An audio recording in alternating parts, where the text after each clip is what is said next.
Cita-cita pergi ke Baitullah. Mari menabung setiap minggu. Assalamualaikum warahmatullahi. Semoga sehat selalu sepanjang waktu. Assalamualaikum warahmatullahi wabarakatuh. Nahmadullaha haqqa hamdihi wa nashkuruhu haqqa syukrihi. Ashhadu an la ilaha illallah wahdahu la syarika lahu wa ashhadu anna Muhammadan abduhu wa rasuluhu. Allahumma salli wa sallim ala Sayyidina Muhammad wa ala alihi wa ashabihi amma ba'du.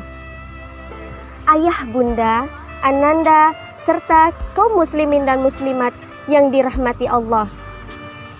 Seiring puji hanyalah milik Allahu Rabbi, segala zat yang maha ghafur, zat yang maha syukur, yang telah memberi kita beribu-ribu nikmat tidak terukur, yaitu nikmat iman, nikmat Islam, serta nikmat sehat walafiat. Seandainya lautan di muka bumi ini Allah jadikan tinta, lalu pepohonan-pepohonan Allah jadikan pena, dan daun-dedaunan Allah jadikan kertas, niscaya kita tidak akan mampu untuk menuliskan nikmat-nikmat Allah yang telah diberikan kepada kita. Salawat bermutiarakan salam marilah kita haturkan kepada sang proklamator alam baginda Nabi besar Muhammad sallallahu alaihi wasallam, yang mana yang telah dijanjikan oleh Nabi Muhammad sallallahu alaihi wasallam, di mana yaitu hari tidak bergunanya harta yang berlimpah, pangkat, anak dan cucu, melainkan yang berguna hanyalah hati yang beriman. Baiklah, pada kesempatan kali ini saya Afrianingsih, guru bidang studi bahasa Inggris, ingin menyampaikan tausiah yang berjudul Ramadan Bulan Taubat. Ayah, bunda, ananda, serta kaum muslimin dan muslimat yang dirahmati Allah. Alhamdulillah, marilah kita bersyukur kepada Allah karena kita masih dapat berjumpa dengan bulan suci Ramadan. Nilai-nilai iman, intan paling mahal, mutiara paling berharga, yaitu nilai iman. Imanlah yang membuat kita bahagia menyambut datangnya bulan suci Ramadan.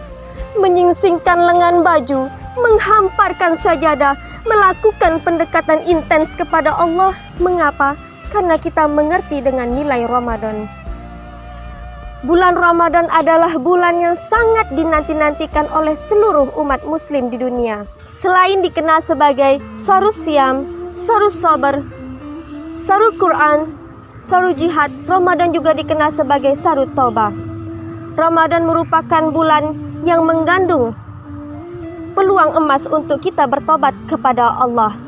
Sebagaimana sesungguhnya Allah mengatakan, berpuasalah di bulan Ramadan ini, maka Allah akan mengampunkan segala dosa-dosa kita. Barang siapa yang bersungguh-sungguh berpuasa di bulan ini, maka Allah Ta'ala akan mengampunkan segenap dosanya. Diumpamakan seperti seorang bayi yang baru dilahirkan oleh ibunya. Setiap bayi yang baru dilahirkan di dalam ajaran agama Islam suci, murni, tanpa dosa. Rasulullah SAW bersabda, sesungguhnya Ramadan adalah bulan di mana Allah Ta'ala wajibkan untuk berpuasa, dan aku sunahkan kaum muslimin untuk menegakkan sholat malam. Barang siapa yang berpuasa dengan iman dan mengharapkan keridhaan dari Allah Ta'ala, maka keluarlah dosanya seperti seorang bayi yang baru dilahirkan oleh ibunya. Hadis riwayat Ahmad 1596. Sebaik-baiknya taubat adalah taubat yang tidak menunggu atau menunda-nunda. Maka terdapatlah dua keutamaan jika bertobat di bulan Ramadan ini. Yang pertama karena Ramadannya, yang kedua keutamaannya karena menyegerakan untuk bertobat. Sebagaimana Allah berfirman dalam surah An-Nur ayat 31 yang berbunyi, A'udzu billahi minasyaitonir rajim. Bismillahirrahmanirrahim. Wa tubu ilallahi jami'an ayyuhal mu'minuna allakum tuflihun. Dan bertobatlah kamu sekalian kepada Allah, hai orang-orang yang beriman, supaya kamu beruntung. Ayah, bunda, ananda, serta para pemirsa dimanapun Anda berada yang insya Allah dirahmati Allah. Dari hadis dan surah tersebut, marilah kita memaknai bahwa sesungguhnya dengan kita menjalankan puasa dan melaksanakan sholat malam serta bersegeralah untuk bertobat, maka Allah akan membukakan selebar-lebarnya pintu ampunan kepada kita. Maka sangat disayangkan jika kita melewati kesempatan ini. Sampai-sampai Rasulullah heran jika seseorang pada bulan ini yang tidak mendapatkan ampunan, maka beliau mengatakan, rugilah orang tersebut. Sebagaimana dalam hadis mengatakan yang artinya, celakalah seorang hamba jika di bulan Ramadan ini kemudian Ramadan berlalu tetapi dosa-dosanya belum terampuni. Hadis riwayat Ahmad. Dari 12 bulan yang Allah ciptakan, hanya ada satu bulan yang paling istimewa, yaitu bulan Ramadan. Di bulan ini Allah mewajibkan kita untuk berpuasa. Tapi coba kita mengambil contoh, kita bisa lihat di masyarakat, mereka hanya menjalankan puasa, tetapi masih banyak yang hanya berpuasa saja, tetapi tidak melaksanakan sholat 5 waktu, mereka tinggalkan, mereka tidak membaca Al-Quran. Kemudian masih banyak lagi misalkan ketika ingin menunggu buka puasa, mereka menghabiskan waktu untuk menggunakan handphone mereka untuk melihat hal-hal yang tidak mungkin pantas untuk dilihat. Na'udzubillahi min dzalik. Maka dari itu, pada bulan Ramadan ini marilah kita bersama-sama melaksanakan setiap ibadah yang disyariatkan di bulan ini. Berpuasalah dengan bersungguh-sungguh, sholat malamlah dengan khusyuk, baca Al-Quran dengan merenungkan makna-maknanya. Bersungguh-sungguhlah agar kita termasuk orang yang terbebas dari api neraka. Ayah, bunda, ananda, serta kaum muslimin dan muslimat yang dirahmati Allah. Orang yang bertaubat dari kesalahan, maka dia mendapatkan tempat mulia di sisi Allah. Sebagaimana firman Allah dalam surat Al-Baqarah ayat 222, sesungguhnya Allah mencintai orang-orang yang bertobat dan Aku menyukai orang-orang yang mensucikan diri. Allah menegaskan bahwa Dia sangat mencintai orang-orang yang bertobat dan senantiasa untuk kembali kepada Allah.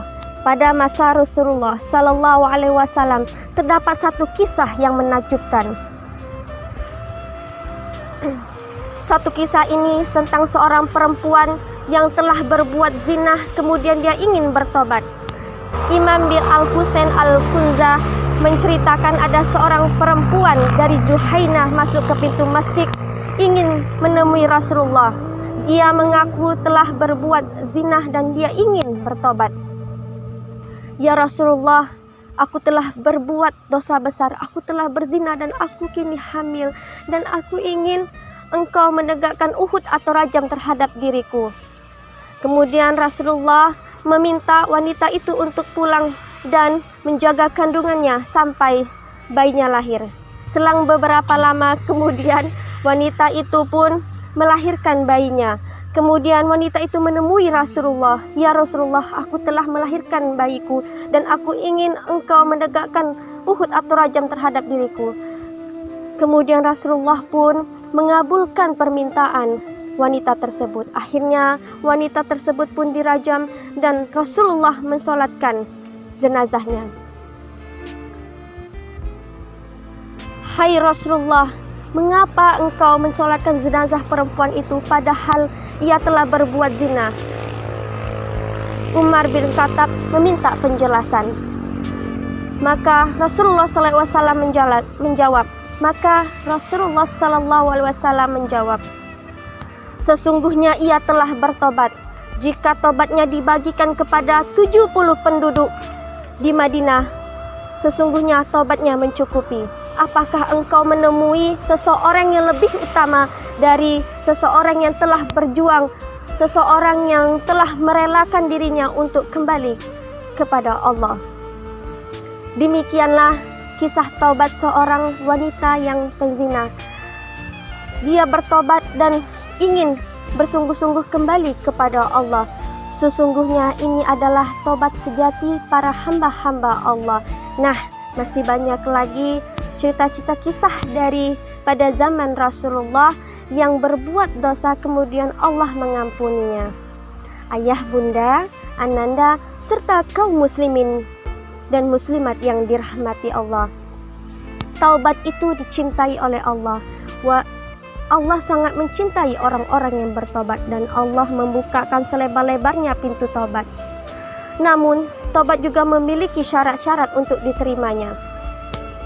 Kebanyakan ulama menyebutkan syarat tobat itu ada 3. Yang pertama, al-iqla', artinya berhenti melakukan maksiat.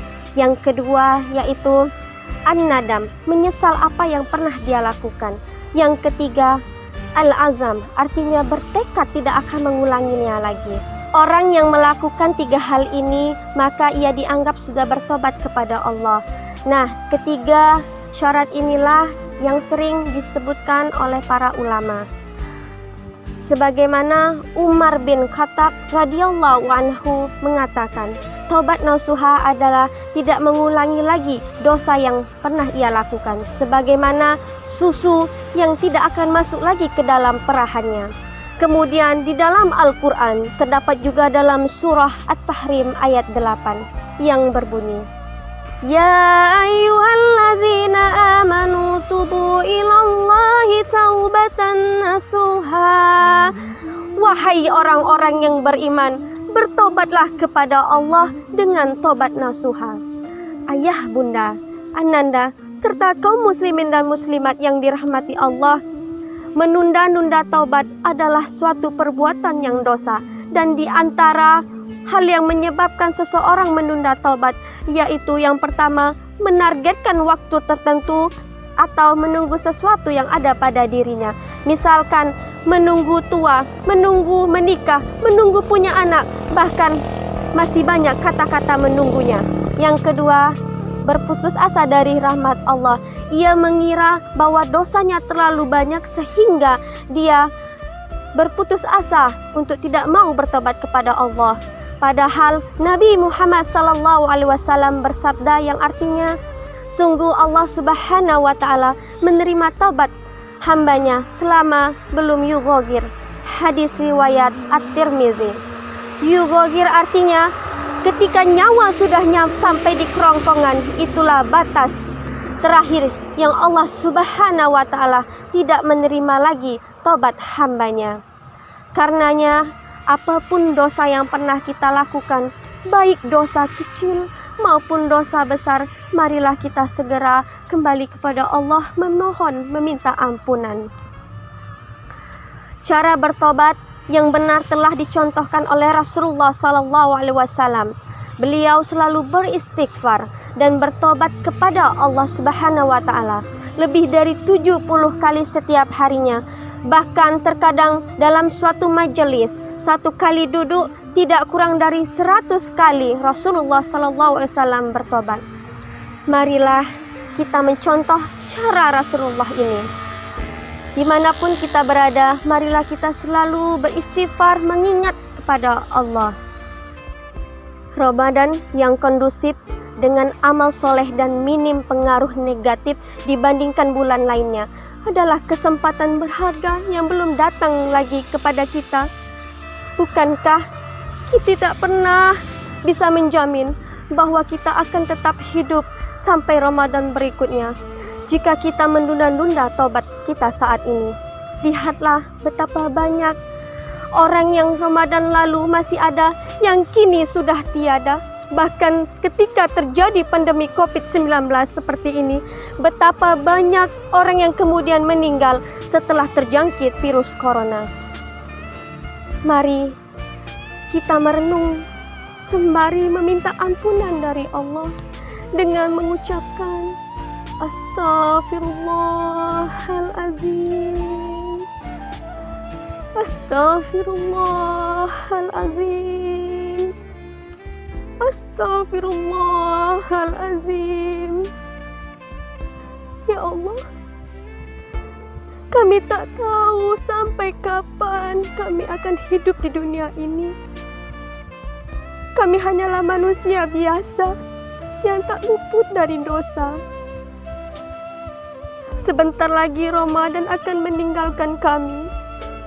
Kami bersujud memohon ampun kepadamu ya Allah atas semua dosa yang pernah kami lakukan.